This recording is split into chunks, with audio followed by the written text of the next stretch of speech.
Good afternoon, good people. Today I'm going to put a disclaimer on this discussion because it's highly flammable. We got some fellas here. We have some fellas here that I was very strategic and purposeful in gathering together. And I'm going to set the stage a little bit. So I wanted to do a Q&A, and I'm thinking, who could I get on a panel? I'm thinking, okay, checklist. Let's see. Author, check. Solid man of faith, check. Podcaster that's impacting like the nation, maybe even the world, check. Family men, faithful husbands. Check. So that's what you got before you, these three guys. And I'm going to do this instead of me butchering everybody's background or profile or bio. I'm going to go around to each and let them shoot a little bit of a, minute snippet of who they are. And I know if you're watching this, you already know who these guys are, most likely, but we're going to let them talk about themselves for a second. And then we've got some meat on the bone today, folks. We're about to fill your bellies with some real stuff, some real talk. We've got 4 categories that we've accumulated some questions that are real everyday questions from real everyday people. And we got some powerhouse folks to answer them. So I'm going to start with my first guest, Mr. Chip Baker. Take it away, sir. What's going on, Shep? Well, first, man, I just want to say thanks so much for giving me and us the opportunity to be on with your platform, man. Truly consider it a blessing. Always great when you can, connect with like-minded, but more so like-hearted people, to learn and grow with. And man, I'm really excited about this session and really looking forward to it. But myself, Chip Baker, man, I'm just an ordinary guy working hard to achieve some extraordinary things, right? Just been blessed and fortunate to be raised by some great people. Growing up, my family was church folk and educators. And so, so a couple of y'all think, because the difference between church folk and church folks, right? There's a difference. But no, when you take the S off, it's for real, right? But it's been a blessing in my life, man. Like I said, educator. I'm in my 22nd year of teaching, former coach. Have a YouTube channel, podcast, Success Chronicles, where I interview people from all walks of life to share their stories for positive inspiration and motivation. And that's a little bit about me. Oh, that's good. That's good. And I bet you took the words out of some of their mouths because you all have a lot in common. Yeah. Man, we got guys here that have done it, have walked it, and great perspectives. Next up in the lineup, batting 2 hole, a new Texan, new to the state of Texas, Mr. Chaz Jackson. Take it away, sir. We are God's echo. I truly believe that. Thank you so much for, and I thank Tip. He started off well for just giving us the opportunity to be on your platform. It's such an honor to be in front of you and your audience. And for me, I'm a husband, I'm a father, I'm a teacher in physical therapy, specializing in orthopedics. I'm also a speaker, author, podcast host, and one of the key encouraging aspects from all of that is me being a motivator and also someone to influence in youth leadership, where, I'm very passionate about helping people harness the greatness inside of them so that they can take that and share their gifts and talents in a harmonious and loving way, to be honest with you. So that's pretty much what I'm passionate about. And again, I love getting around good people such as yourself and, pouring and just adding value to other people. Me coming from small town back in North Carolina, just recently moved here to Texas. I'm super excited about what Texas has to bring and how God is going to use me here. So that's kind of a short and sweet version of it all. Perfect, man. Y'all y'all are setting the table for a feast today. Man, and last but not least, I'm going to say cleanup hitter, even though it's third in the lineup. I'm going to say the cleanup guy, Mr. From the great state of California, Mr. Travell Lynch. Welcome, sir. Yes. Hey, man, thank you again. Like we've all said, thank you so much for the opportunity. I truly believe that every space, every moment is unique, special, and just profoundly impactful, not only to the lives of the participants, but to the lives of those that the moment might be shared with. And even as we record this and we're sharing on this moment, or sharing in this moment on this platform, my heart, man, is always to avail myself and to serve and to really reduce anything that I can say or think that might contaminate or just challenge God's ability to communicate through me. I truly believe that I am, as we all are, God's communication channel, and he wants to express something unique through us all. And so a little bit about me, Travell C.W. Lynch, as I always put in that CW because God reconciled my relationship with my father after not knowing my father for over 23 years.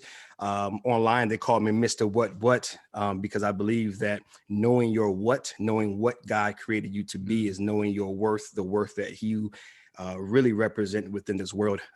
As the other brothers, I'm an author, podcast, a new podcast host, but a broadcast host as well, founder of I Am the Possible.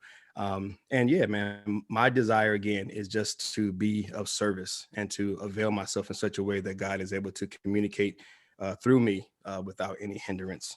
So any way that I can do that today, I'm excited to participate and to let it rip and to let it flow, man. That's good. And man, if y'all can't tell, y'all are going to basically open up the chest of these three men and see their heart today and how authentic and transparent and real and genuine they are. This is real. I know these guys off script, off the record, off air, and this is what they are. This is who they are. And that's the best part of getting these three guys together. So we're going to dive in. Look, I hope you're settled in. I hope you're investing in this as a listener, as audience, because it's going to take a commitment of time to watch this and take notes, because this is going to roll, and it's going to roll well, and I can't wait to see how it impacts people. So hey, the first category, I think it's important to start here because it's going to be our foundation. It is our foundation every day. But some questions that I had gotten was about faith. So we're all, unapologetically faith-based platforms, men of faith. But a couple of these questions, they're very simple. They're very straightforward, but I didn't even think about wow, that's real simple, but that's real popular. What is the most rewarding part of being a Christian or a person of faith? And we'll just go in the same order as we did the intros. We'll start with Chip. Chip, what's the best part, most rewarding that you see from being a Christian nowadays? I think for me, the most rewarding part is the ability to have grace, mercy, and forgiveness. And you think about, none of us are perfect. We all make mistakes. Continuing to make mistakes and learn, as we grow through our challenges in life.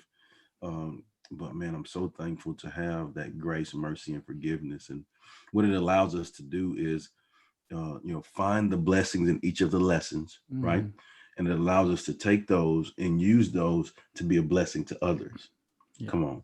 So it allows us to, I use a hashtag, blessed to be a blessing.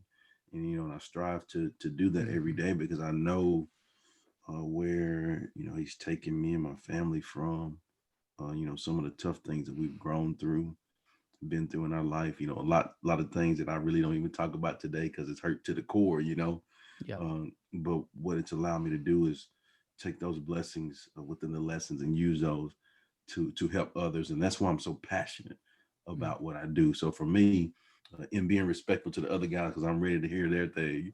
That's what I think the as far as the rewarding part of being a Christian is. Yeah. And let me throw this out there too, guys.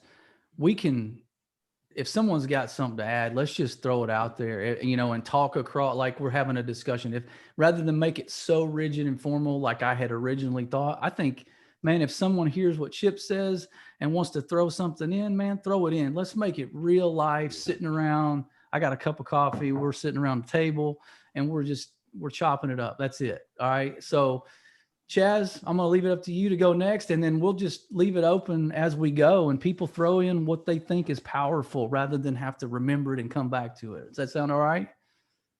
Let's do it. That sounds golden for sure. That sounds golden. And man, there's so many lanes and avenues we can take this one, to be honest. Chip really hit it on the money with the grace, mercy, and forgiveness. I feel like God is leading me in this direction. Is, in scripture, it tells us that Jesus is the light of the world, and when I think of light, a candle popped in my head, meaning, we are candles, being men of faith. And the question I throw out there for the audience is who candle are you lighting right now? And I feel like that's one of the biggest rewards is being that light in your environment, whether that's in your family, at school, in your job, whether that's in the community, whatever platform God puts you on, you are the light in the world. God calls us to be that if we're true followers of Christ. So for me, that question is who are you lighting? And also, one of the biggest influences for me is thinking about the people that gave me hope, who was actually candles themselves. So I feel like that's the most rewarding thing. And I feel like, us as believers, us as followers, us as leaders in our area of gifting, the most rewarding, again, is just being that individual that makes an impact on someone's life and be able to help them become disciples so that they can go and create more disciples, if that makes sense. Amen. That's good, man. Chaz, that's like a gift and a gift, huh? I'm telling you, baby, that's gift. Yes, sir. Because the whole model of gifting the gift is we're all gifted differently to make a difference. And I'm gonna go to my grave with that one, because I truly believe that. And earlier, I talked about us harnessing our greatness, right? And that's that gift. That's that whole being. And I feel like each and every one of us have one of those. Like, there's something that Chip's going to be able to do that Chad's not going to be able to do. There's something John's going to be able to do that CW's not going to be able to do, and again, like this, getting on that intentionality, getting around good people, and this being that candle in your environment. So that's good. I'm excited to hear what you guys got to say, and we'll keep awesome. Playing this tennis match a little bit. So good. We'll hit it around, but man. Man, I'll tell you what though, Chip put it on a tee for you with the gift and the gift, didn't he? He tossed it up there. Softball. Softball, alley-oop. That's it. Yeah. And we're gonna, at the end, don't let me forget too, we're gonna tell everybody where to go to find your resources. So awesome. All right, Mr. Cleanup. Talk to me about what's rewarding. Yeah, well, let me piggyback off of Chaz, because he really hit it on the head for me when he started talking about lighting of the candle. The fact that I'm even on this broadcast, when I thought about being invited, I don't know how many times since the moment you invited me till the moment I launched Zoom. Can I tell you how many times I thanked God and how many times I reflected on the fact, and this is really my contribution kind of to this question. Brothers, I don't know how many times I thanked God that I have a place, that I'm wanted. Mm-hmm. At the core of my ministry, at the end of the day, what I have resolved in my heart is that with everything that I say, everything that I produce, every piece of content, I wanted somehow, some way that it would communicate to a person that they are accepted, that they have a place, that they are a part of this puzzle, right? I like to use the analogy of a puzzle, and every puzzle having a piece. And I look at life like a puzzle. You have a piece, but sometimes with society, through media, through social media, through just the cares of life, we can think that we don't have a place for whatever reason, man. And the fact that I was invited to this platform, the fact that I've been on Chip's show, I've been on Chaz's show, that is the greatest gift of being a Christian, to know that I have a place. Right now, if you start preaching, I got a place, I got a purpose, I got a plan, right? But do all of that. It's the fact that I belong. And the fact that John could see something that I put out, because we connected on Instagram, you could see something that I put out, and that it would move you in such a way that you would say, I even want to know this dude. Because my history, much like my brother's Chip's, my history is so dark and so busted up. Dude, at the age of 20, I had a gun put to my head and a gun pointed at my face at the same time in the backseat of a car in an alleyway. And all them cats wanted was $120 bag of weed. And I told them cats no 3 times. And the cat that had the gun put to the side of my head, he pulled the trigger. This crazy, he pulled the trigger. You can look at him and say, wow, he wanted to blow my head off for $120. I say I was willing to die for $120. Wow. And so for me, man, I know what it means to not have any value for myself. And as a Christian, since the moment I heard the story of Christ, all I knew was I'm accepted. That was the game changer. From the moment I heard the story of Christ, it was, Travail, you are accepted. So I'll stop preaching, man. But my point is, that's the biggest reward for me. I'm actually wanted in this world. Somebody cares about me. I matter. And I just want to help everybody I can experience what I've experienced. By the way, you didn't do anything to earn it. Nothing. That's the beautiful part. That's the beautiful part that we always come back to. It's not because we earned it or did enough. So, man, thank you guys. That's good stuff. It's faith, it's hard to not get good when we're talking about that. I would say, I'm going to echo all of you and just say ditto to all 3, because I'm not going to just go into that and repeat, because you hit everything. But I will say it's just the ability to connect with people. And then, there's strength in numbers. And so I feel like when you're like-minded with a group of good-hearted people, we can make a bigger splash than we could by ourselves. And that's what we're trying to do. Like Chad said, we're trying to go out and reach the lost people. We can do that better when we connect with each other. And I think that's my most rewarding part, is just knowing that I know how it turns out in the end, first of all. And second, I've got Christian brothers that I can lock arms with and walk this out, because it is a battle. It is a journey, and it's not roses. So I'm just thankful to have guys I can walk alongside.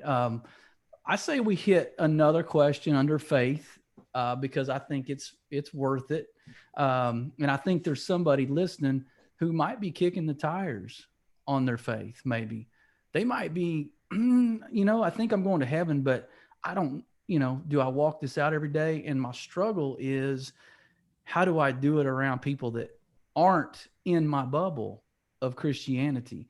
So I'm going to throw it out to you guys. What makes it hard, and how do we overcome it walking as consistent people of faith in the workplace? Chip, you want to take us, you want to lead us down the trail first? Sure. So what makes it hard, and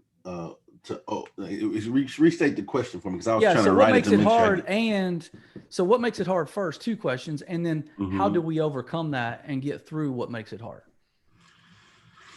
So for me, I'm a real simple formula system guy, right?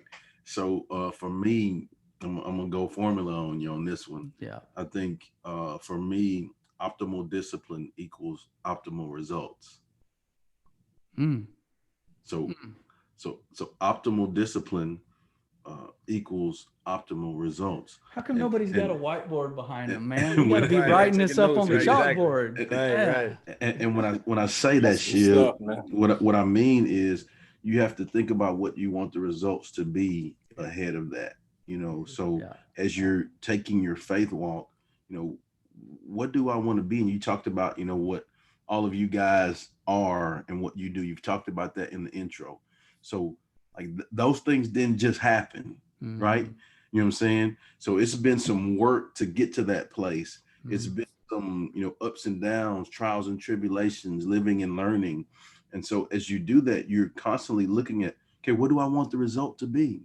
Like what's the optimal result? The optimal result is to be the men that we are on this call with you today, right? Things that you talked about. Yeah. But in order for me to do that, I've got to embrace the hard stuff and just be disciplined to do hard stuff every day. Let's go. Like period. You know what I'm saying? Like show your butt up. Yep. You know, read your Bible, pray, you know, be the example, you know, don't just talk about it, be about it, you know, do the hard stuff, be disciplined to do that crap every day, regardless of what everybody else is doing. Yeah. So when you are able to focus in and really know what you want the optimal results to be, it allows you the privilege, it allows you the beauty, it allows you the opportunity to be, hey, I get to be disciplined today to work to be the best I want to be at that. And what that does is, man, that just allows you to just help so many people, right? You know what I'm saying? Like it allows you to be around so many people, and just by the way you move and operate, not just by what you say. Because you can say some things, but your actions can be different.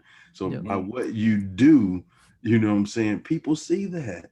And, you know, I think it's infectious and it's contagious, right? When you do that, like perfect examples, like the energy on this call. Yeah. Man, we all get on like, man, everybody ready, smiling. Let's go, loving it, you know, sports analogies, you know, all of that. And so I think, man, that's, you know, you have to look at the results first, and it allows you to be disciplined, and really you have to embrace the hard, if you will, embrace the process and enjoy the process.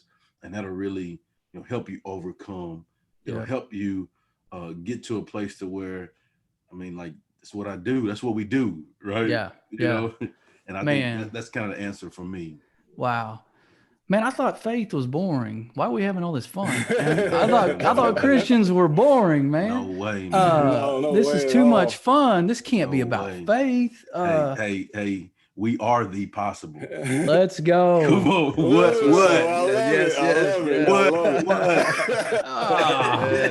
I'm telling you. Go get it, baby. Telling you right now. Hey, so what I heard you talk about is those things that are non-negotiable, and they make us unshakable. Yeah. So those things are what make us go through. In answer to the question, it was perfect how you said that. Man, we walk in any environment. We are who we are. I mean, it doesn't matter about the environment's irrelevant, right? Yeah. So we got to pour that foundation that keeps us unshakable. Period. Chaz, man, he set it up nicely. I'm telling you, didn't he? That's gonna be hard to follow up with, man. I really like that. Those optimal results for sure. I feel like all that's important. I'm still here. But my phone was messing up with me for a minute. I was like, oh, you guys are froze up for a minute. But when thinking about what's hard, I think what really works for me is kind of some things that Chip hit on. You know, how are you setting up your day from the beginning? You know, me getting into the word, me having that optimal time before, you know, my family even wakes up in the morning, before I start my day, you know, really getting grounded, you know, getting in prayer, you know, setting out my day, having that pilot layout, if that makes sense, my little checkoff list. So that really helps me get in God's word, exercise, preparing myself to be fueled to go into the world, if that makes sense, because I feel like when we go into the world blind, that can make things harder. Some other stuff that came to mind for me is, working in an environment, and me moving to Texas, I actually worked in an environment where, being able to share your faith is open. So that actually helps out a lot. But even in previous environments, what really helped me was not to take things so personally, because everyone doesn't have your mindset. I've heard it put this way at one point in my life. Our life is a reflection of the story that we tell ourselves, right? So when I think about that, everybody don't think like Chaz Jackson. So whenever, we're talking about making things hard in the workplace, if somebody comes at me the wrong way, if somebody don't agree with something that I'm doing, I cannot take that personally, if that makes sense. And whenever I don't take that stuff personally, that protects Chaz, right? Because I know that they're telling themselves a different story. Good. And for me as well, yes, come on. Like whenever I'm thinking about it, as we grow in our faith, the word tells us that we should not love with just words or tongue, but with action and in truth. So, faith without works is dead, right? So the stuff that I'm reading beforehand, before I show up to work, how am I acting that out at work? So whenever I show the fruit of the Spirit, the scripture tells us that the fruit of the Spirit is love and joy, peace, patience. Some of the stuff my man Chip, John, and Travell is showing on his camera, if I take that into my workplace, my patient's is going to be like, man, why is he so excited today? Like, what's going on with Chaz today? That stuff becomes infectious. That stuff becomes very attracting. And when people ask me those questions, that's me being able to share, why am I so excited? Because I'm a child of God, right? Because, the things that God's blessed me with, the things that I prepared myself for to go out into this world, because it's a battle out here, right? We just came out of one of the worst years ever. But again, I truly believe hidden or trapped inside of every circumstance is a hidden lesson. So, what lessons can we take out of that? And yeah, man, I'm gonna go ahead and hit that tennis ball. I'm gonna hit the tennis ball, man. I can talk about that. No, that's good, man. Hopefully that makes sense. Excellent, man. Go, just go. That's all I'm gonna say. I think it's pretty powerful, man. Just hearing y'all talk, because y'all are just showing people who you are, and it's real too. Like we didn't come out in diapers like this, guys. We weren't riding our bike with training wheels, carrying our Bible. Like we're just like the people watching this, right? We didn't just start out, like Chip said, we had to get there somehow. We didn't start out speaking the word to ourselves before we go, reading the Bible before we go to work. This was a process, man. Yes. What you got for us? You got for us? Yeah, I living out your faith in the workplace. I think that the greatest challenge that I've experienced is, just the common structure in terms of, because I've been in corporate America 14 years. And so in corporate America, like I always tell my family, if you don't like the rules of that company or that business or that job that you're in, then, you change the name outside on the marquee. Like when I go into work, even though we're virtual, when I plug into work, it says Kaiser Permanente up there, right? There is a name on that plaque, and that plaque has certain structure, and I don't get to make those rules. I don't get to say I can't put a scripture in my signature line in my email, or I can't, say that I can't talk about God or politics, in the break room. Just some of that common stuff that you would want to minister, you would want to share your faith, you would want to do certain things, but that the structure doesn't allow you to. And so for me, that's always been the biggest struggle, but it's also been the biggest, in a sense, blessing or the biggest pleasure, because what I found in 14 years is that, much like the brothers have always shared, if you're walking in that truth, if you're walking as the possible, if the environment, like you said, doesn't matter, wherever you show up, like Jesus, our greatest example and teacher, and one who embodied all things, if wherever he walked, his very presence transformed the environment. His very presence changed things. And so in 14 years, the greatest challenge is I'm not abundantly free to just say, hey, you know what works for me? I pray. But at the same time, I am able to let my light so shine in such a way through excellence that I get I get them to inquire, and they say, man, it's something about you, or dude, that project is crazy stressful. How come you ain't tripping? Like there have been so many opportunities where they're watching me be in peace and at peace, and they are just completely stressed out, and they gravitate towards that. And it's opened up moments where we can say, well, you know what? We can't pray in here, but why don't we go jump in the elevator, go downstairs, walk outside, take a few steps away from the building? Can't stop us from praying there. And I have become that when it hits the fan, hey, go get your veil. Hey, can we go pray? Hey, can we go? Hey, what you gotta? Hey, can you send me a scripture? Hey, can you say something to me? You know, and they call it different stuff, positive words, affirmations. They put it in all types of stuff, which is through their framework, right? Which is what Chaz talked about. It's through their framework. But I know what they're saying is, I'm void of God's love. I'm void of God's truth. I'm void of that peace that you are carrying. And I would really love to have that a part of what I'm doing. So that's been the greatest joy. That's the greatest challenge, but it's also the greatest joy, because God will find a creative way to show his expressions of love and grace and mercy through you, if you're consciously showing up in that way to say, Lord, for this day, within the structure of corporate America, let your light shine through me, so that they can see that thing and praise those good works, but then ultimately give glory to you. Yeah. Amen, man. Amen. And you know, what you're believing is what you'll be living.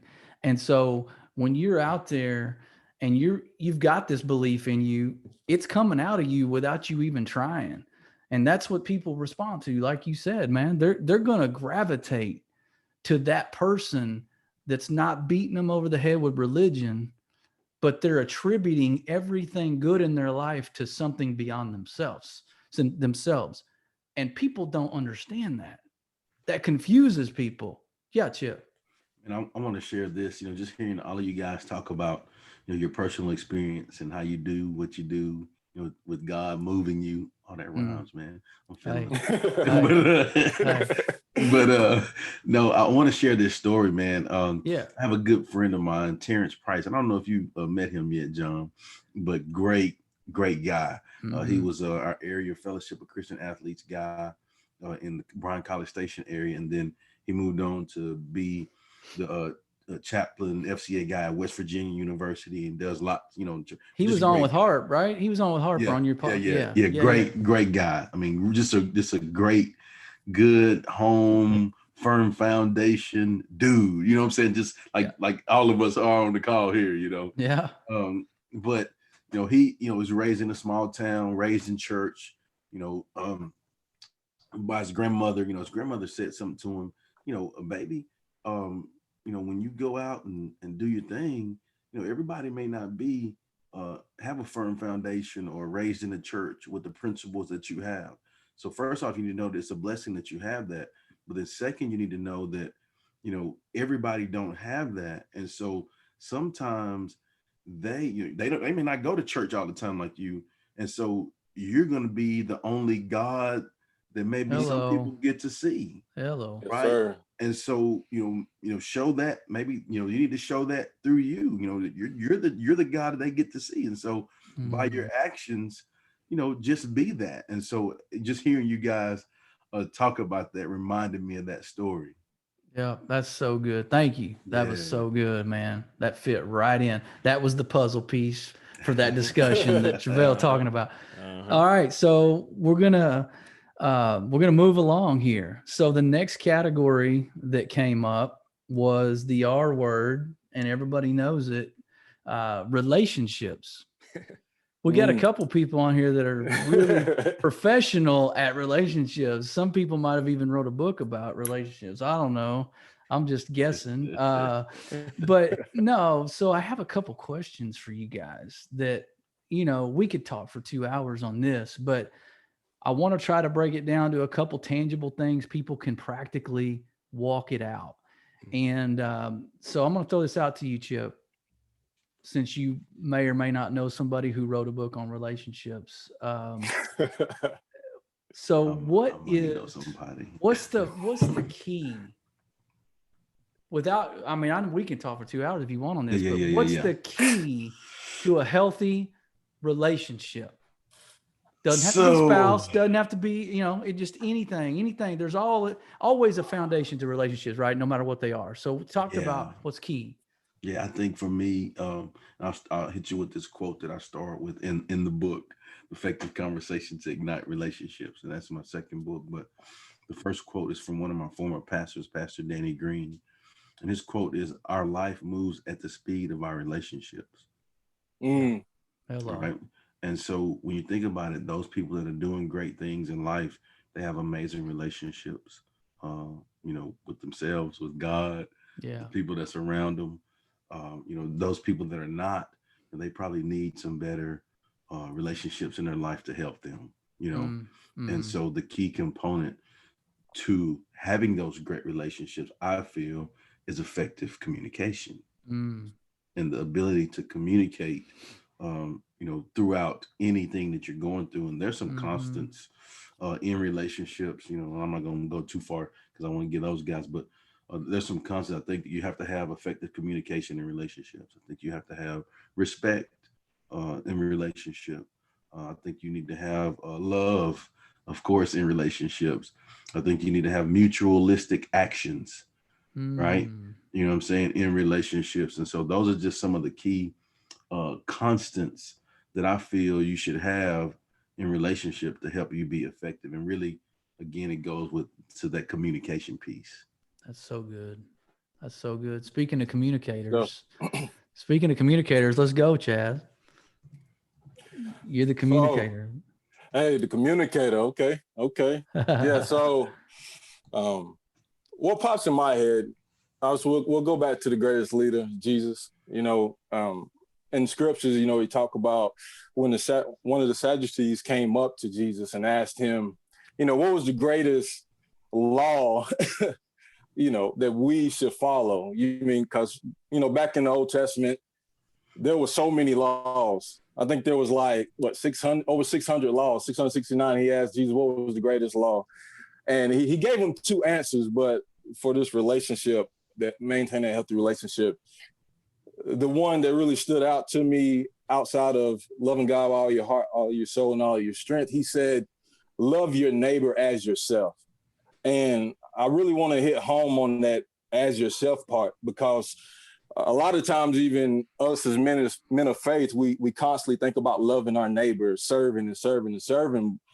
But that as yourself part, we're only going to be able to value someone else based on how we value ourselves. And, before May of 2012, I didn't quite understand that.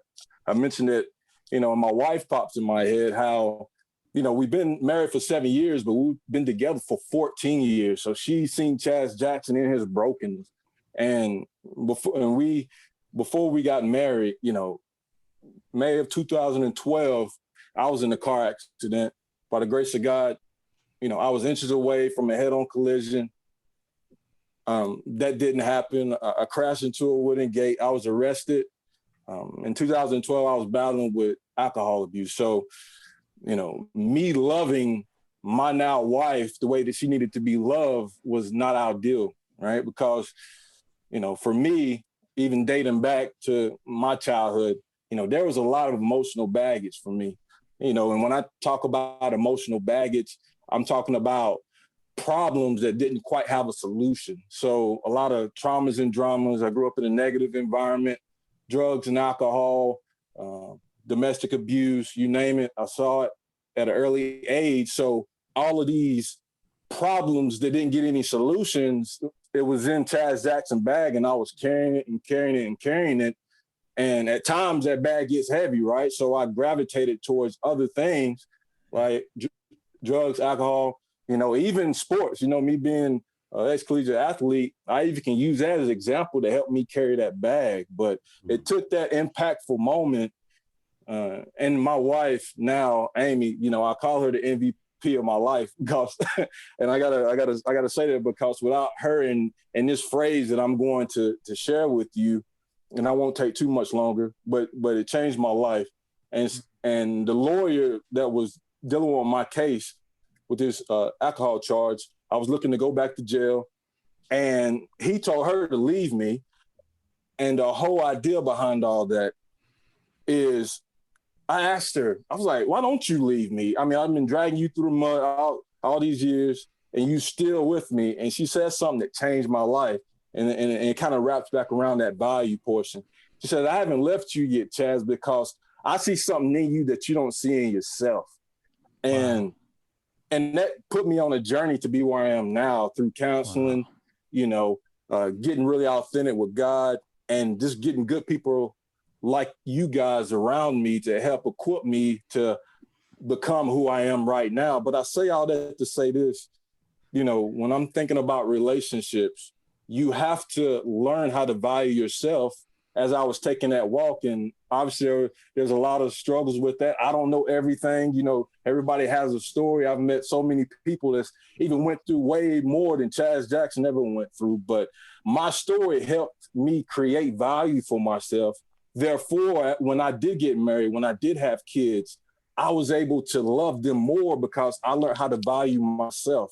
So I say that to say this, when we're talking about what creates a healthy relationship, we have to take that time to invest in ourselves, to learn how to love ourselves, because we want to be able to love other people that much more, if that makes sense.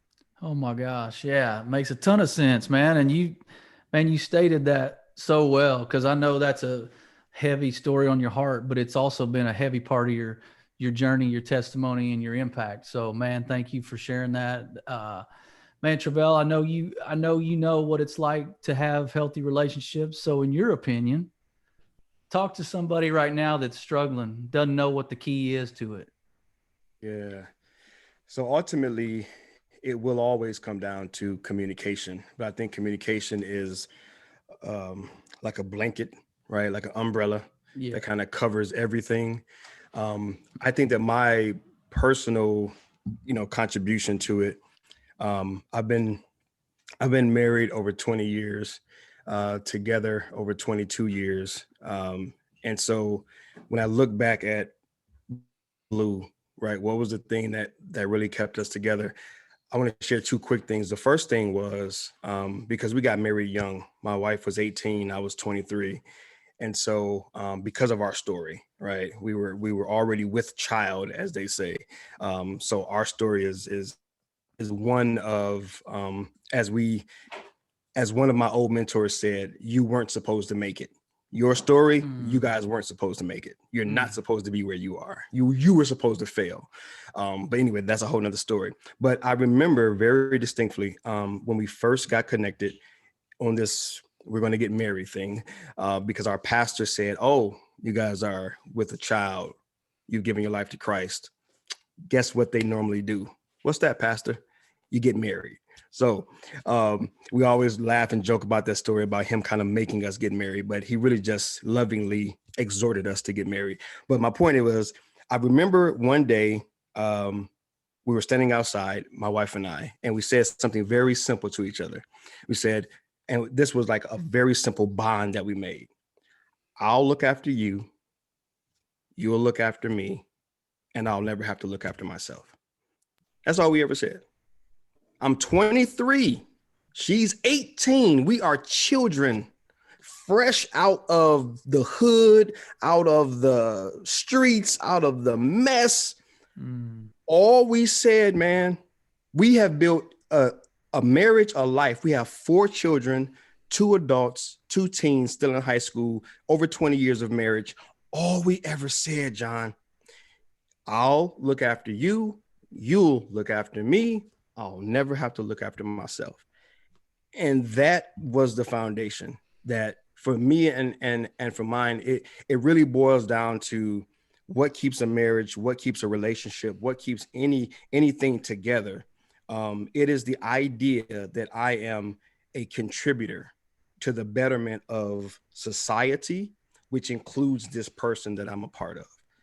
I'm God's contribution to them. Wow. And so I know, as hard as it is for whoever may be listening right now, I know it's so hard for us in our society to get bombarded with phrases like, do you? That's a life-wrecking statement. It goes under the radar, but it's dangerous. Just do you. Do you know what doing you will get you? Sure. Divorced, killed, shot up, left. Yeah. Do you, right? Because we have these phrases in our society that just go under the radar. But if taken in the wrong context and really embodied, will get you messed up. But that's just one example of these ideas of basically do everything on your own, for yourself, by yourself, and everything is about you. And as a Christian, as a person who follows Christ, his example, going back to what we talked about earlier, Jesus lived the most phenomenal, most exciting, most impactful, most influential, most gratifying, most satisfying, most complete life imaginable. That's Christ. And guess what his principle was? I have come that they may have life. Yes. I'm here so that others may have. And so if you take, whoever you are, if you take that stance, if you make a resolve in your spirit to just say, I don't know how I'm going to do it, it's going to be bumpy, it's going to be difficult, it's going to be hard, it's going to be taxing, it's going to stretch me, it's going to bring me to the edge of the edge, but I'm at least consciously deciding that my life is a contribution to the betterment of others. Then I think that every relationship that you're a part of, it will go as it needs to go. Because you're going to be contributing versus focused on being contributed to. Yes. And that's what's kept my marriage together, man. So man. So you guys all had, and when I watch this back, man, I'm going to have so many notes to take, but I'm going to tell you right now, I have been married 25 years. I have 4 children. I have done it wrong more of that 25 than I've done it right. But what I hear you guys saying is spot on. The communication factor sets expectations with the other person. Yeah. So I think in any relationship, you've got to set those expectations by communicating effectively and letting them know, like, this is what we do for each other. Like, this is who we are. It's who I am. Look, we're different. Let's just get that out there. Let's not resist that. Let's embrace it. But, my wife and I are both only children, and that was bumpy. It might still be bumpy. But man, we had 4 kids, and communication, when it breaks down, I could attribute that mostly to me, but I can attribute almost every problem in our life to poor communication in our marriage, let's say. Wow. Man. And so what I also hear you saying is, Jesus said he came to serve, not be served. And I think if we keep in the front of our mind in friendships, in marriage, in whatever, coworker, if there's a scripture that talks about outdoing each other with honor. If we come into this environment with the mindset of serving and outdoing somebody else as a servant, I don't see how we can lose in a relationship. So that's all I had to say. And man, hearing you guys talk is just, it gets me stirred up. I told you guys that are watching, you might want to get the fire extinguisher. I just said it up front. So you've been warned. No, but you guys are tearing it up. I appreciate all of that perspective. I got one more question on relationships, and I kind of want to go into it because I think each one of us has a past that might pour into somebody listening. Chip, and let's make it maybe a couple sentences, like, and we'll pop through each person here, and maybe we can just throw it out for discussion for everybody. The hardest part, what's the hardest part about healing or reconciling a wounded relationship? A couple sentences. The hardest part is just looking within to heal and forgiving yourself, especially when you're a person that is striving to be the best version of yourself. Yeah. So, I mean, I know you talking about just a couple of sentences, so I'll leave it Well, at that. I mean, we can all talk about it. It don't have to Okay. limit you, but if we want to all just talk about it, man, we can just throw it out there. If you got more to say on it, say it, and we'll interject if we. I know you don't mind. Well, I do. But I want to be respectful of your platform. But I think in anything, when you and Chaz, like he talked about, like I know Chaz and Trevor, I know their stories and those things that they share. Like I had heard those things before, Yeah, yeah. and I'm so glad that they've shared them. Just like those guys have mentioned, they hit on being at lowest points, kind of at lowest points, and and people seeing that, man, you have value, or you realizing that, oh yeah, I do have value, like I'm all right, and then like gets you to where, well, yeah, well, come on, and then you get to that point to where after you get over and forgive yourself, like what am I doing, man? I'm tripping, like man, why am I here with these guns pointed in my head for 120? I'm tripping, like what am I doing, Once you get past that, beating yourself up about it, then that's when you can get to the phase of, now you're learning. Okay, you can look at, okay, what did I do to get to this? Yeah. Right. Well, let's not do that again ever. Yeah. Right. Yeah. Yeah. And then you start that path of forgiving yourself, because when you can do that, for me, forgiving is for giving. Nice. Let's go. What I'm saying? And what I mean by that is, like, when you're able to forgive yourself, now you can be in a place to where now I can give that process to others. Like we are here talking about it because we've lived it. That's it. Right? Like we're able to talk about it with a smile on our face and be grateful. That's right. Share with others with passion, because we know, like, hey, bro, like I'm not just saying, hey, guys, forgive yourself. Like, no, bro, like I was broken, like Humpty Dumpty, right? All the king's horses, all the kings can put Chip Baker back together again, right? Like I was broken, and so you have to start with forgiving yourself first, and then that allows you to now be better for others, and you can do that same process in your relationships. Right. Wow. So, so nobody gets to use forgiveness. No, I'm just kidding. Everybody can use it. I had to take notes. That's kind of what I thought, man. That's what I thought. I had to take notes. Okay. Forgiveness, synonymous with grace, synonymous with mercy. Yeah. Okay. Well, boom. Pass. I pass. Okay. All right, Chaz. All right, mine is forgiveness. I'm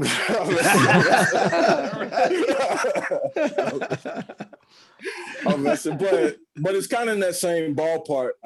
Billy Alsbrooks, he's a phenomenal motivator. He was actually on Gifting to Give podcast in 2020, but he talked about detoxing emotionally, and that's how I'm kind of saying that's in that realm. But I know when I was briefly sharing my story a little bit for you guys, I was talking about that emotional baggage. And it kind of goes back to the whole communication aspect of things. For me to really get over, the low self-esteem, the low, poor social skills that Chaz Jackson was dealing with prior to that accident, I had to open that bag up and share it, be exposed. So exposing myself and really getting around people who are willing to listen, but also that exposure, it helped me grow confidence, because I grew up in an environment where, it wasn't looked highly upon for a man to really share his feelings. Everybody was like, hey, hold that in. You don't tell people your business. I grew up hearing mama, grandma, everybody. I love them to death. They did the best they knew how. I don't blame them for anything, but that was the mindset that I got at an early age. Like, you don't tell your business. Stop crying. Why are you crying for? Boys don't cry, and that's what I took into my life, and then progressing up to my adulthood, and that's still stuff that I'm overcoming now. I'm not dismissing it now, just really learning how to share and communicate And I love what Lecrae says, man. He's a Christian hip hop artist. Oh. He did an interview, and he was kind of talking about on a similar subject. And he said, we shouldn't be afraid of our wounds because it shows healing people. It shows people that healing is real. You shouldn't be afraid of your wounds because it shows wounded people that healing is real. So really, really, really communicating that. And that blew my mind when I really digest that. And this understanding, like, your story can be oxygen to a suffocating individual. And like, I dropped this mic if it didn't cost so much. Man, we're breathing life into people. Each and every one of these individuals on this camera is breathing life into suffocating people out here. And I'm just so passionate about that, man. I'm getting cold chills even thinking about it because, you know, there's so many, and that's what I'm talking about, that harnessing that greatness, that story, and sharing that with people, getting it out there, because I was going through life so long thinking what was going on in Chaz Jackson's life. My life was so unique. Like, nobody else is going through this stuff. Like, oh man, the world's coming down on me. But when I began to really open my mouth and share, I realized, hey man, Chip went through some of the same stuff. JaVale went through some of the, look what he's doing. God, if he can do it, I can do it. So I feel like with our unique stories, when we share that to young people, I'm passionate about youth leadership. So when I share in that environment, like, look what Chad, man, he was in the same situations I was in. If Chad can do it, I can do it. So that's kind of where I'm going with that. Hey, there's somebody's life being like severely, radically transformed right now. I'm not even playing. Like, we may never know who, but I'm telling you, somebody is going to walk differently than when they came in here. They're going to walk out different. So, we all are. Man, oh man, I'm telling you, I'm going to walk away. I'm walking different. Which equips us more. Hey, man, even better. I'm feeding off you guys, man. Right. Hey, man, like, I'm telling you, when Diamond started something. Like, hey, you know, scripture tells us when 2 or 3 people are together in my name, he's here. So, man, we are conduits right here, man, and God is speaking. So, man, I'm honored to be here with you guys, man. I'll say something crazy too. I'm not even scared to say this may not be the last time we do this. Anyway. On that. Yeah, I'm gonna clap for that. Hey, go get it, baby. You know, it's on. What, it's Mr. on. What? Yeah, man. Real. So, all right, JaVale, tell us, JaVale, what is the hardest part about reconciling? Yeah, you know what? I was moved this morning. This morning I was on the treadmill, and normally I have a friend who was actually the best friend. He was the best man in my wedding, and he has like this jujitsu training team, and he talks about workout is worship, and how even through keeping our bodies fit is a honor and a worship to God. So there are times where I'm exercising, I'm on a treadmill, and I'm fellowshipping with God. And so this morning I'm on a treadmill, and immediately out of nowhere, man, God just drops a bomb in my heart. I grab my phone, I start recording it, but it was centered around reconciling, and how the Bible tells us that we've all been given a ministry of reconciliation, right? Ministry of reconciliation. And so just different things started to really flood my heart. But the hardest thing around reconciling, which really came up for me, which continues to come up for me, is the fact that we live out of our narratives, and that we've told ourselves a story. There's been a storyline, there's been a narrative. We've assigned meanings to things, and we've reinforced those meanings for so long. These are things that my life coach, my mindset coach works with me on very consistently, because he calls it, we call it inner work. And it's really just about going in, like Chaz was talking about, being able to avail, being able to go in, being able to really dig deep and really understand the inner workings of man. And the Bible tells us that, you know, that we're transformed by the renewal or the renewing of our minds, of our thoughts. And the way I kind of pull all that together is it's very difficult sometimes in relationships to reconcile, because let's say Chaz hurts me. Let's say Chaz does something to me. He just does something, whatever it is.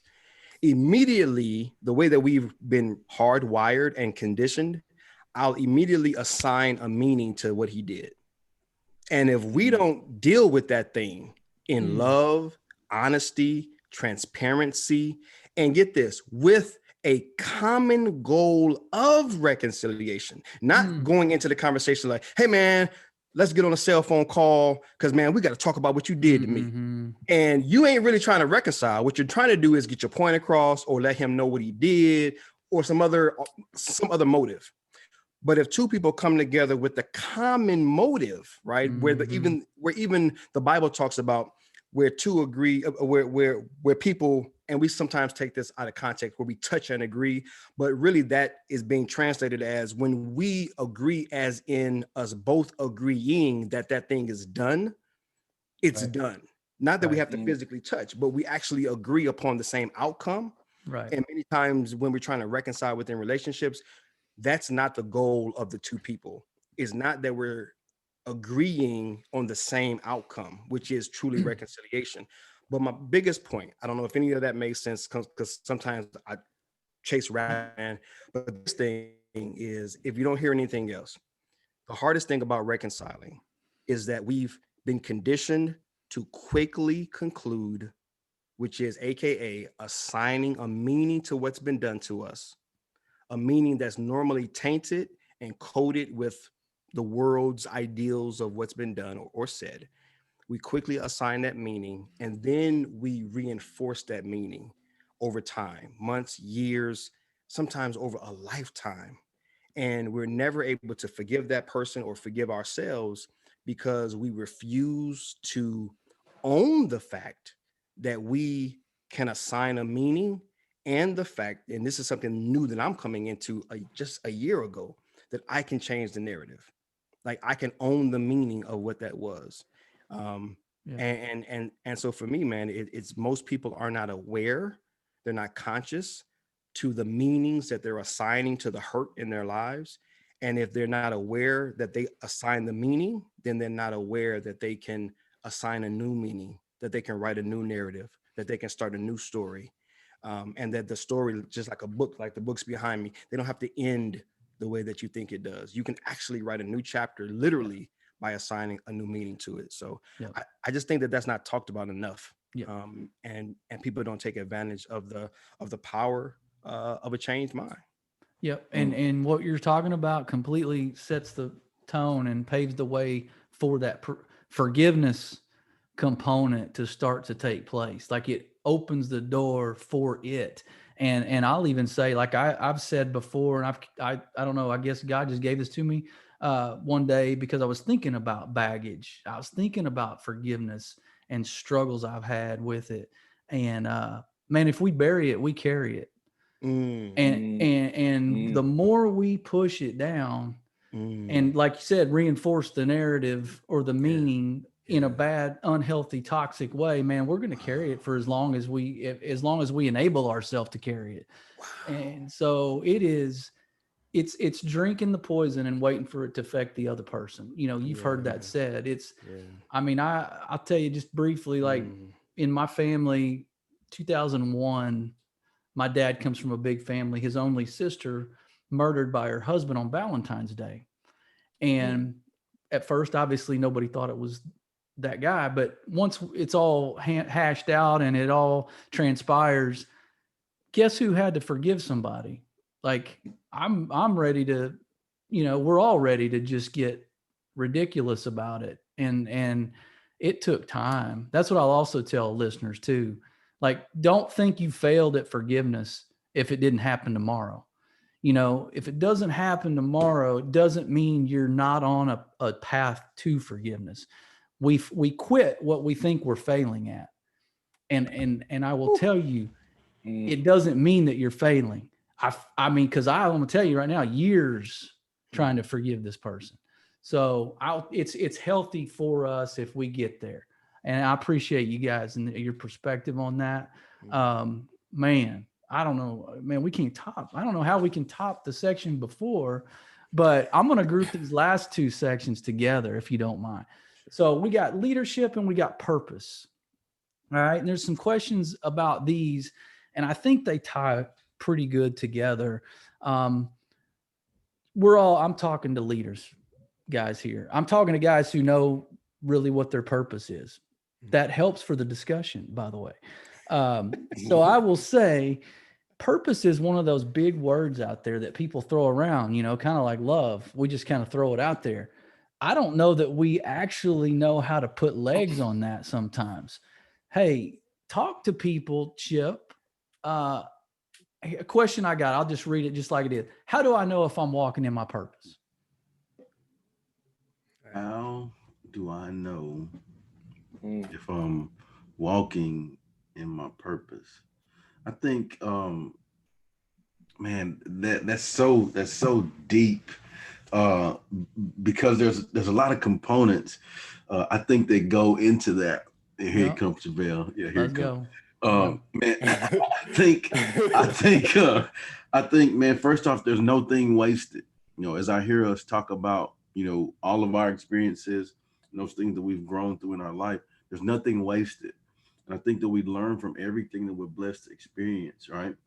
And so, man, I think first you have to deal with the pain, purpose, passion cycle, right? And all of us have done that. We've looked at our pain, we've turned it.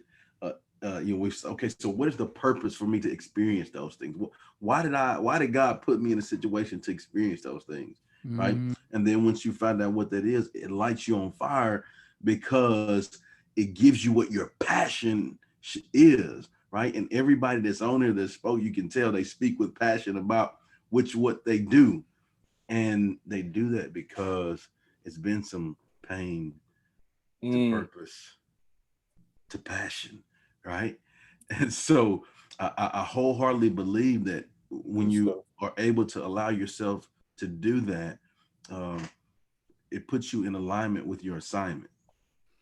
Thank you. Right? And so that allows you to put you in a space to where you're unapologetic, you're focused, you're disciplined about what's important to you to be in your lane, and it feels like you're floating, right? I don't know any other way to explain that, right? Effortless. Effortless, but man. like it's just smooth. You're like, yeah, all right, yeah. Bam, money shot. Okay, all right, yeah. Ballin'. Balling, like to the house, and it seems effortless, but what really has happened is you've learned from all of those experiences, and you've put those into work from your pain, your purpose, and your passion, and then now you're in alignment with your assignment, man. Yeah, I'm glad you said passion, because I was going to group those together. So yeah, I mean, that's a huge factor in identifying your purpose. You got to know what you're good at, and you got to know why you're good at it, and you got to know what fires you up. So Chaz, I know you're walking in purpose. How'd you get there, man? Wow. I love this question too, walking in purpose. And for me, Chip hit it. I think I went through some things where I overcome. So going back to that emotional baggage, that I didn't have any solutions for the problems. I flipped the coin and I found some solutions for the problems that I experienced. And now I want to share that to other people that could potentially be going through some of the problems that I went through. And I think that's kind of, resonates with all of our stories and passionate people in general. But when I also think about purpose, I feel you're in your purpose when you're serving other people more than you serve yourself. You serving other people is more important than you serving yourself, meaning, I would love to drive a Lex, like laid back, you know what I mean? All black Lexus. But that's not my purpose to go, purchase that. That's things, right? Or a house or a business in general. Like, that's not my purpose to seek that. For me, I feel like my purpose is to pour into other people to to give what God puts inside of Chaz Jackson and share with other people so that they can go share with others. Again, going back to that lighting the candle with that early example. So for me, when I'm thinking about walking in my purpose, or if there's somebody listening and wanting to discover their purpose, I feel that your serving should outweigh how much you serve yourself. And if it's the other way around, I think you need to consider that might not be your purpose. If it's something that's linked to things versus serving God's people. Yeah.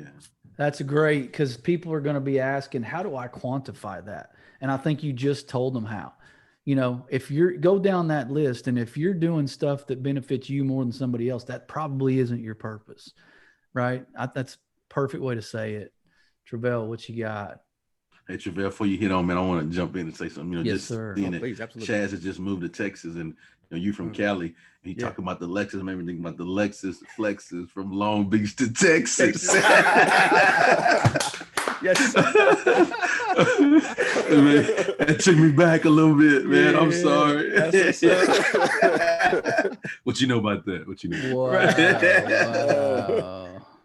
Hey, man, don't put it like that. That's awesome. Right? That's good stuff, man. You gotta work in. You gotta work in Long Beach at some point. You got to. You gotta work it in. Yeah, Man. Well, just to share, one of the things, because we all have a company, a platform, and like you said, we all have a great sense of our purpose. We all have, a product or something that we're sharing with the world. And one of the things that I always share with people is that I believe that we are an idea, right? At the core base of what we are. We are an idea. We are God's idea. That we originated in the heart, the mind, and the imagination of God, our creator. So when you see him as a creator with anything that has a purpose, it began with an idea. And so I always like to exhort people, you are a solution to a problem. You are an answer to a question. And so when you ask the question, how do we know that we're walking in our purpose? I always like to think of, what is it that I have in abundance that other people are without? What do I have in abundance that other people are without? One day I was driving out here to Temecula out here in California, and I really had a moment with God where I had to break out my phone, and I just rattled. I just vented on this concept because it was just dropped in my spirit as I was driving. Like, Travell, what is the value that you bring to this world? What is the value that you bring through I Am the Possible and X, Y, and Z? What's the value, right? And it was like, what was put in my heart was, the question was, what is it that you have that other people would pay for? What is it that you have that other people would die for? What is it that you have that other people are praying for? And what came to mind was, dude, I really appreciate humanity. Like, I really love humanity. I experienced a love from God that completely changed my life. I was bent on the guy who said, all I want to do with my life is smoke weed and make beats. That was what my life amounted to at the age of 19 and 20. And I was the guy with the two guns put to my head. And so I always think back, purpose. What is it that I have in abundance? Meaning I have a lot of it. My cup is full. I can give Chaz some, you some, Chip some. I can give everybody some, everybody on the broadcast. You can have all of this, and I ain't never running dry. But you feel like you're empty. And when you tap into what is it that you have that you feel like they don't have, that you can give in abundance, whether you pay me for it, whether you highlight me for it, whether you give me an applause, a pat on the back, you ain't got to do nothing for me. If you check me, if you put me on a text, a phone call, a live event, if you checking for me, I can give you this without needing anything in return. That to me gives you what I call these breadcrumbs, these clues to the fact that you're walking in your purpose. Lastly, let me share something really personal with you guys, because what I am learning as a young entrepreneur, as a young person that's in transition, and let me just say that in faith, in transition from corporate America to full-time ministry. One of my mentors taught me these two contrasts. He says we have a universal vocation or purpose, and for me, and what I've been taught by my mentors, just so that people can really make sense of this, my overarching purpose, it is, and this is in my phone, I pray it and look at it every day. It is to bear the image and nature of God in all that I think, say, and do. So that is my overall overarching purpose. My purpose here is to be an expression of God, to bear his image and nature in all that I think, say, and do. Secondly, what is my personal local vocation? What is it that I am assigned to? Like Chip said, my assignment. It is to increase the awareness of God's appreciation for humanity. And so each morning I discipline myself to begin right there. It's, what am I creating today? I am creating an awareness of God's appreciation for humanity. Why? Because I have the purpose, through me being the creation and the idea of God, to bear his image in everything I think, say, and do. And so just having those, very clear, concise things that you can look to, as Chad said earlier, every morning before the internet gets to me, Facebook, Instagram gets to me, before my wife gets to me, before my children get to me. Yep. I need my creator to get to me. And like I said, and I'm gonna end with this, what I always teach people early on when I wrote my first book on prayer. Okay, when I wrote my first book on prayer, I was teaching men how to pray. I said, listen, guys, we call it EMP where I'm from, early morning prayer. I said, you better make a discipline of getting to God before this world gets to you.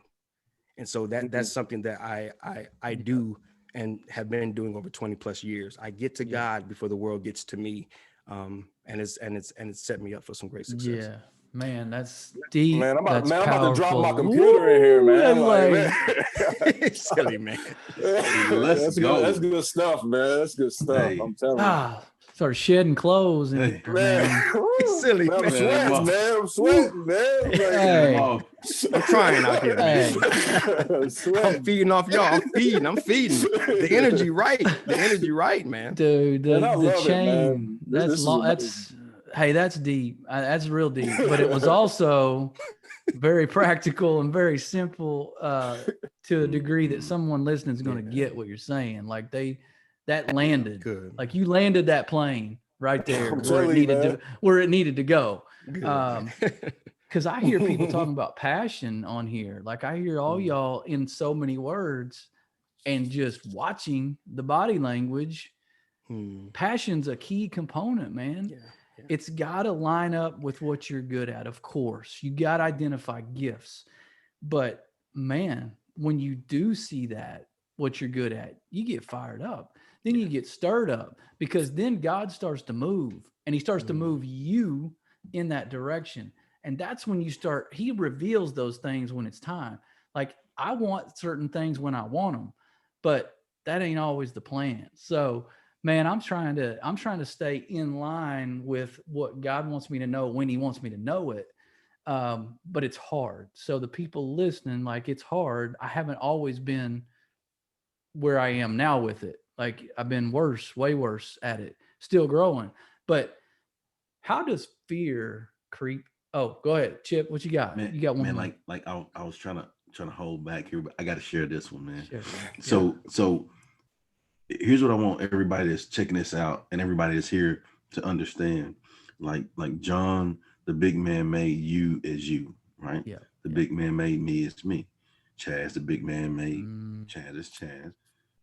Travell, the big man made him as him.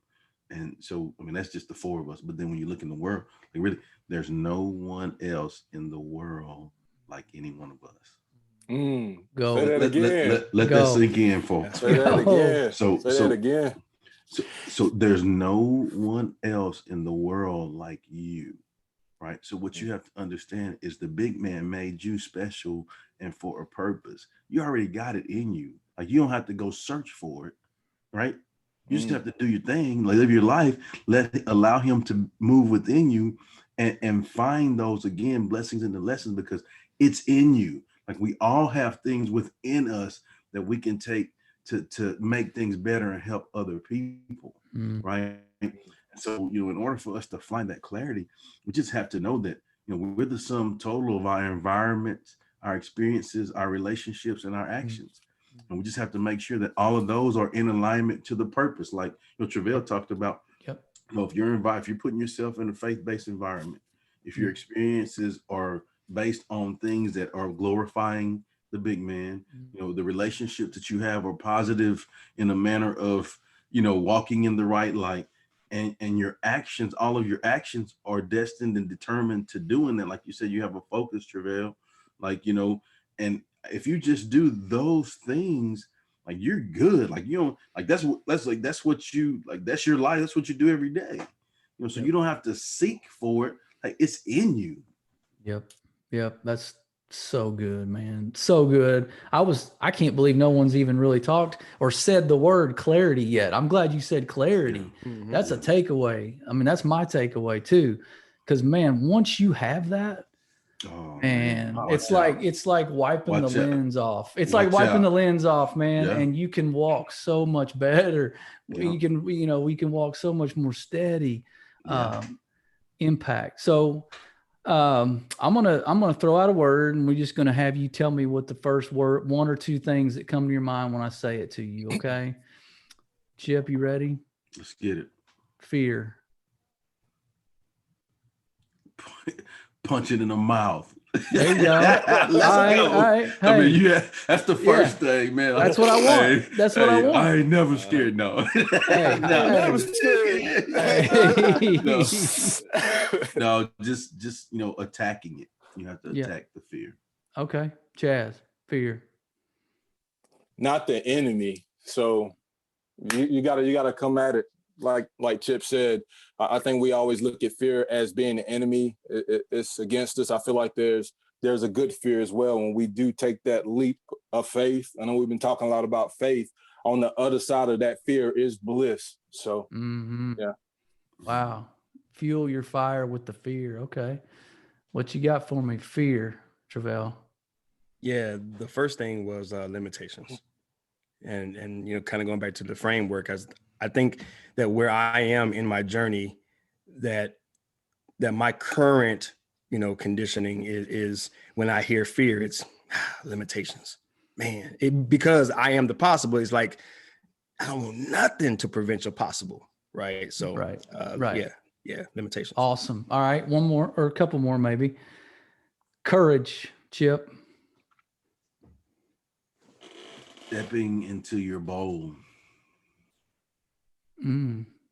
Wow. That's each opportunity of each day, we're blessed with the opportunity to be courageous and be bold, and kind of like Chaz hit on, every opportunity that you come in, like you can step back and say, "Ooh, I don't want to do that," but what you have to do is focus on, "Oh no, I'm going to do that because I know on the other side of that is betterment." Is moving forward, and for me to get to that, just like Chaz said, from fear to bliss. I've got to have the courage to take the step. Just take the step today. Yeah. Just take the one step today. Like I'm not trying to run the marathon today. I just want to get out the blocks. You know what I'm saying? Like I just want to get out. Just get out the blocks today. Then tomorrow we'll get to the 40. And the next day we'll get to the 100. So I just want to have the courage each day to take one step closer to where I want to be. Good. Chaz, courage. Oh, wow. You know what? When you said that word, I went blank for a minute. I was like, man, what is courage? what would I say? But then for some reason, not enough popped in my head for some reason. I don't know where that's come from. Go ahead. Yeah. So when you're thinking about courage, at times, I think it goes back with what Travell was saying earlier about the limitations, right? So instead of saying not enough, let's say that you are enough. So have the courage to know that you are enough. I feel like a lot of times when we have those limitations, we don't feel like we're enough to accept or be able to truly fulfill what's on the other side of even going back to that fear. So you're enough. Take that leap. Take that next step. Yes. Travell. When I hear courage, I hear the word requirement, or required. And again, my current framework is, I there may exist, but I just don't know what it is, or at least it's not coming to mind right now. I don't know anything that we're going to do for God, or anything that we're going to do that's going to be in alignment with like achieving true fulfillment and true satisfaction in life, that's not going to require courage. It's almost like a prerequisite. That's what the word I was thinking of the minute you said it. Yeah, that's amazing. That's good. All right, so you guys know what's coming. This last word, y'all probably ask every guest. You ask every guest on your podcast this question, but we're not. We're just going to go a couple words, just like that, like we've been doing. So here we go. Except I'm gonna call it something different than what y'all call it. All right, footprint. Not legacy, but footprint. Same thing, but go with it, Chip. What's your footprint? Oh, so what's my footprint, or what I think of when I hear footprint? What is your footprint? Ooh, man, that's good, man. When my footprint, I hope that my footprint is one where I've shown consistency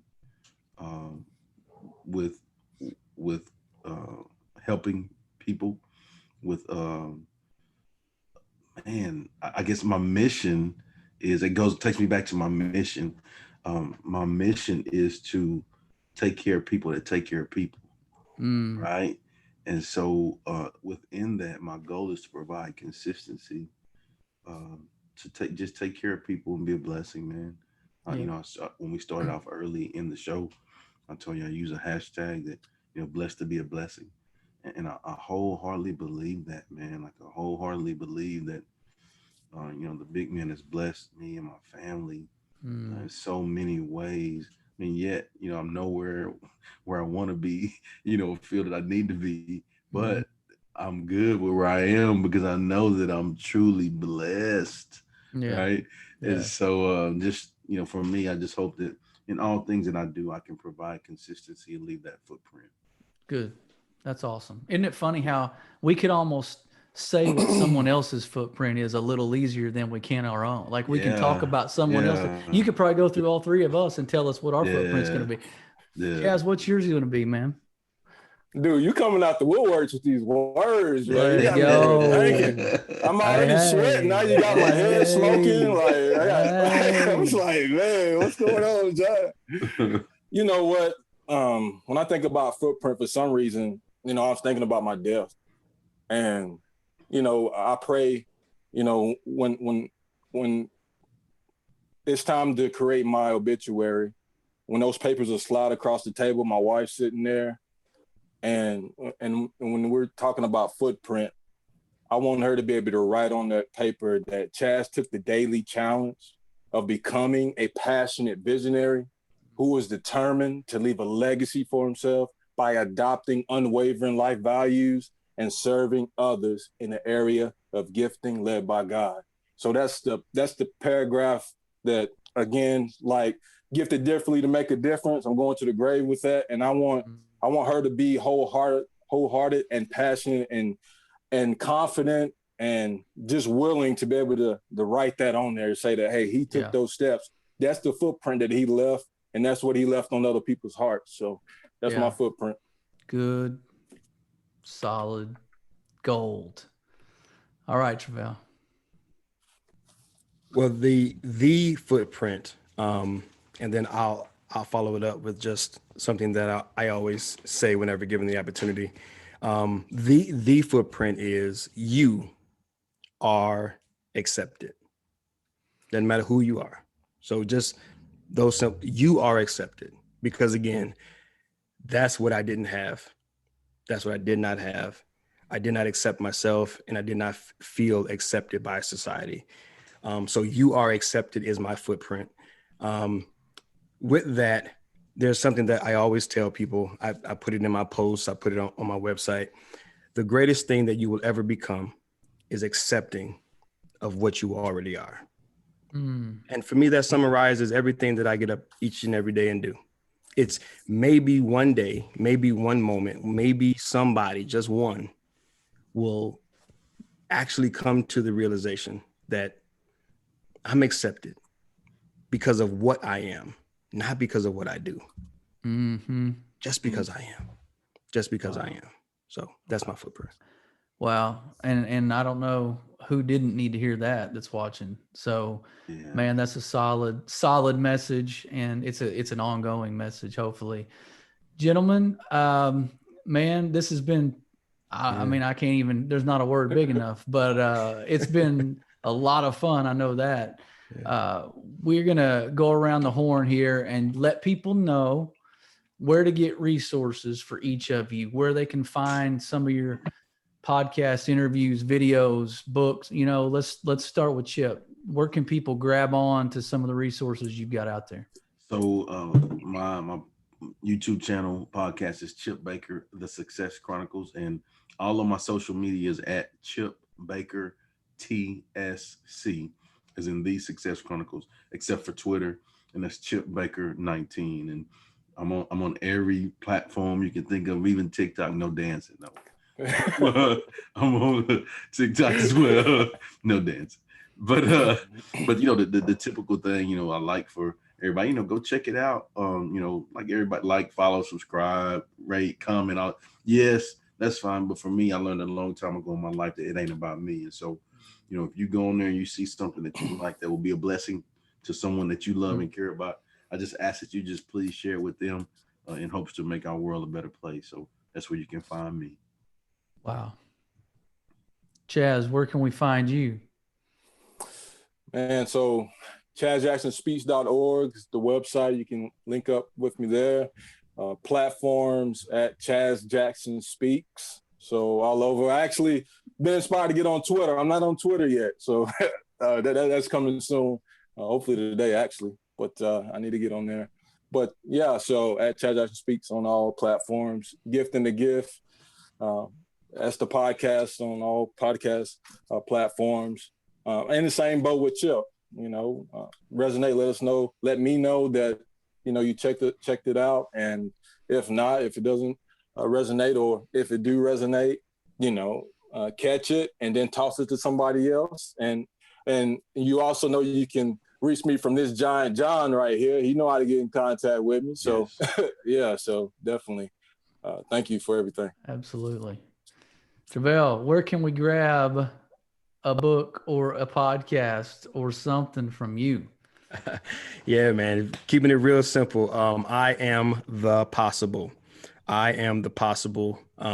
You Google it. My SEO game is pretty strong right now. So it's everywhere.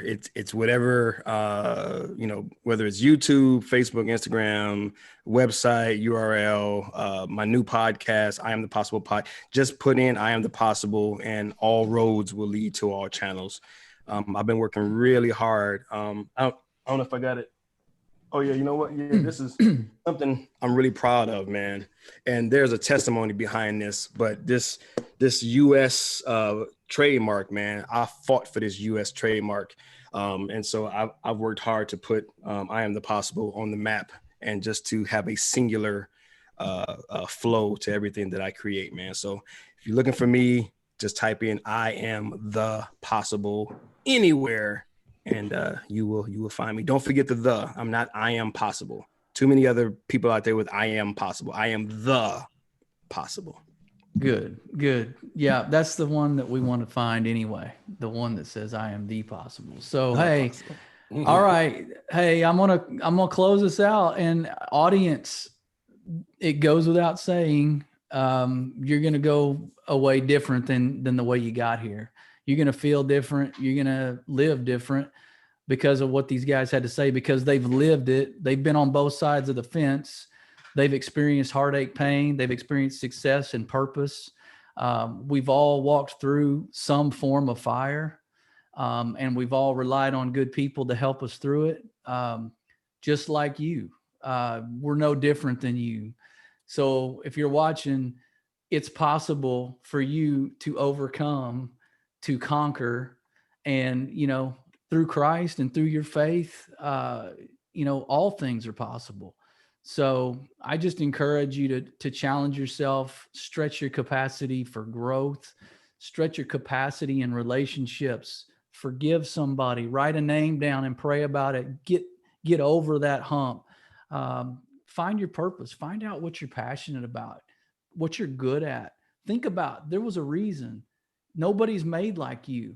You have a gift for a reason. So the quicker you identify, the quicker you walk in it, the quicker God's going to reveal what that purpose is to you. So I'm very excited about what God's got for you, what life's got for you, what 2021's got for you. So until we meet again, because we will, be blessed.